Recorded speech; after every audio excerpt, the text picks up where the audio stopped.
अरब सागर में उठा चक्रवाती तूफान बिपरजॉय गुजरात के तट से टकराकर अब आगे बढ़ चुका है, लेकिन अपने पीछे ये गुजरात समेत प्रभावित राज्यों में तबाही के निशान छोड़ गया है, जिसे देखकर लोग सहम गए हैं। इस तूफान में कई लोगों ने अपनी जान तक गंवा दी।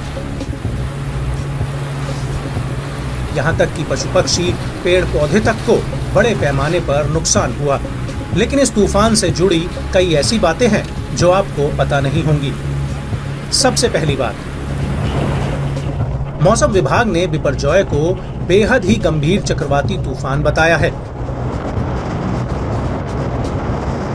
दूसरा, जब ये तूफान गुजरात के करीब आने लगा तो गुजरात के तटों पर 135 से 150 किलोमीटर की रफ्तार से तूफानी हवाएं चलने लगी थीं।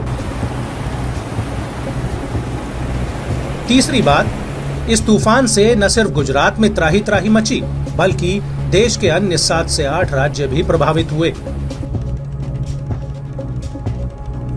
लक्षद्वीप, केरल, कर्नाटक, महाराष्ट्र, असम, अरुणाचल प्रदेश, मेघालय और पश्चिम राजस्थान के मौसम को इस तूफान ने प्रभावित किया। और चौथी बात यह है कि इस तूफान ने मॉनसून की रफ्तार को सुस्त कर दिया था, क्योंकि जैसे ही मॉनसून केरल पहुंचा, वैसे ही चक्रवात सिस्टम ने मॉनसून की नमी को सोखना शुरू कर दिया, जिससे मॉनसून अचानक ढीला पड़ गया। अब पांचवी बात यह है कि तूफान ने न तो सिर्फ भारत को प्रभावित किया, बल्कि पड़ोसी देश पाकिस्तान का कराची शहर भी तूफान से अछूता नहीं रहा। पाकिस्तान में भी तूफान ने बड़े पैमाने पर नुकसान किया है। और छठी बड़ी बात यह है कि इस साल अरब सागर में आया पहला चक्रवाती तूफान बिपरजॉय बन गया है। इससे पहले इस साल में अभी तक अरब सागर में कोई चक्रवात नहीं आया था। सातवीं बात यह है कि बिपरजॉय जिस अरब सागर से उठा था, उस अरब सागर में बेहद कम चक्रवाती तूफान आते हैं।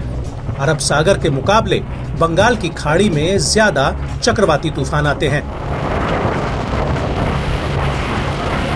और आठवीं बात यह है कि साल 1979 से लेकर 2022 तक अरब सागर में 11 चक्रवात आ चुके हैं। 2007 से 2022 के बीच अरब सागर में 6 चक्रवात आए हैं। इसके अलावा बिपरजॉय से गुजरात में करीब 1000 गांवों की बत्ती गुल हो गई और तूफान के प्रचंड रूप से 800 से ज्यादा पेड़ गिर गए हैं।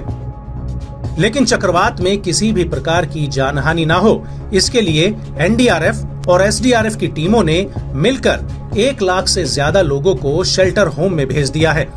गुजरात के 7 जिले और 450 से ज्यादा गांव तूफान के हाई अलर्ट पर हैं।